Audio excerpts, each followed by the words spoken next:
राधे राधे मेरे प्यारे भाइयों बहनों माताओं व बंधुओं, संस्कार की बातें चैनल में आपका स्वागत है। बंधुओं, आज मैं आपको सुना रही हूँ भीष्म पंचक में चौथे दिन सुनी जाने वाली भीष्म पंचक की कथा।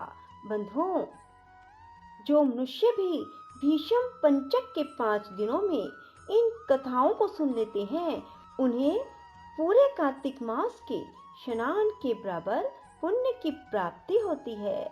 बंधुओं, यदि आपने YouTube चैनल संस्कार की बातें अब तक सब्सक्राइब नहीं किया तो जरूर करें और बेल आइकन दबाना ना भूलें। बोलो विष्णु भगवान की जय।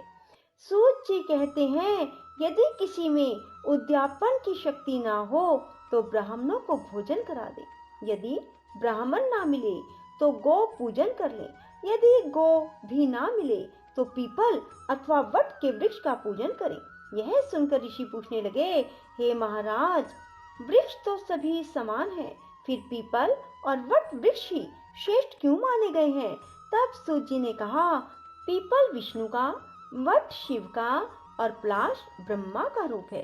फिर ऋषियों ने पूछा, ब्रह्मा, विष्णु, महेश, यह सब वृक्ष भाव को कैसे प्राप्त हुए? यह सुनकर सूत जी कहने लगे, हे ऋषियों, एक समय शिव जी पार्वती जी सहित एकांत में विराजमान थे। उस समय देवताओं द्वारा भेजे गए अग्निदेव द्वारा उनके एकांतवास में कुछ विघ्न उपस्थित हुआ। तब पार्वती जी ने क्रोधित होकर देवताओं को श्राप दिया कि तुम वृक्ष रूप हो जाओ। तब विष्णु जी गया में जाकर पीपल, शिव काशी में अक्षय वट और ब्रह्मा जी पलाश रूप हो गए। तभी से पीपल और वट का पूजन होता है। तब ऋषियों ने पूछा, रविवार को पीपल का पूजन नहीं होता और शनिवार को अवश्य होता है, इसका क्या कारण है? सो कृपा करके कहिए। सूत जी कहने लगे, हे ऋषियों, समुद्र मंथन के समय जब 14 रत्न समुद्र से उत्पन्न हुए, तब श्री विष्णु भगवान ने कौस्तुभ मणि और लक्ष्मी जी को स्वयं ग्रहण कर लिया। तब भगवान लक्ष्मी जी के साथ विवाह करने लगे तो लक्ष्मी जी ने कहा, भगवान, मेरी एक बड़ी बहन भी है जिसका नाम दरिद्रा है, अतः पहले उसका विवाह होना चाहिए। विष्णु जी ने लक्ष्मी जी के यह वचन सुनकर उनकी बड़ी बहन ज्येष्ठा उदालक ऋषि को सौंप दी। ज्येष्ठा का काला रंग, लाल नेत्र, बिखरे बाल थे। उदालक मुनि भगवान की आज्ञा मानकर दरिद्रा को अपने आश्रम में ले आए।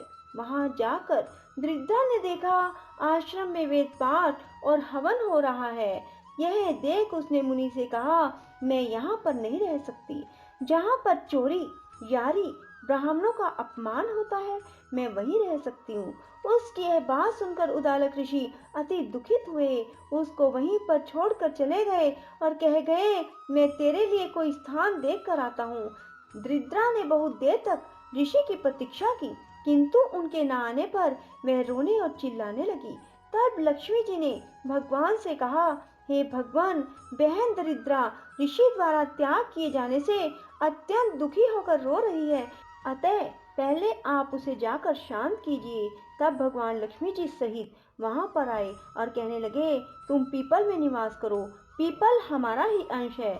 जो कोई कार्तिक सुदी पूर्णमासी को पीपल का पूजन करेगा वह तुमको ही प्राप्त होगा और उसके यहाँ लक्ष्मी का वास होगा। जो शनिवार को तुम्हारा पूजन करेगा और सूत लपेटेगा, उसके समस्त मनोरथ सिद्ध होंगे, परंतु दूसरे दिन रविवार को जो तुम्हारा स्पर्श करेगा वह दरिद्री हो जाएगा। इतना कहकर भगवान अंतर्ध्यान हो गए। सूत जी कहते हैं, जो कोई इस कथा को कहता और सुनता है, उसको प्रयाग और बद्रिका आश्रम तीर्थ जैसा फल प्राप्त होता है।